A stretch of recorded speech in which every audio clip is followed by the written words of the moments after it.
Hello everyone, কালকে তো ready হয়ে নিচ্ছিলাম একটা নতুন ক্যাফে এক্সপ্লোর করতে যাব বলে।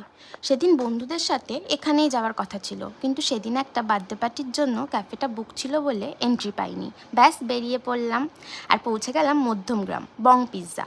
নতুন খুলেছে, খুব বেশি দিন হয়নি, ভেতরের ডেকোরেশনও বেশ ভালো। আর আমি আর আমার ননদ তো আয়না দেখে ব্যস্ত হয়ে পড়লাম ফটো তুলতে, যেটা হয় আর কি। তারপর তো মেনু কার্ড চলে আসলে আমি বলতে গেলে পুরো মেনুটাই মুখস্থ করে ফেললাম।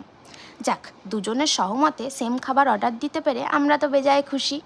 আর এনাদের একটা জিনিস আমার খুব ভালো লাগলো, সেটা হচ্ছে কাঁসার তালায় খাবার সার্ভ করে, এটা খুব ভালো। তারপর তো চলে আসলো আমাদের তন্দুরি বাস্ট পিৎজা।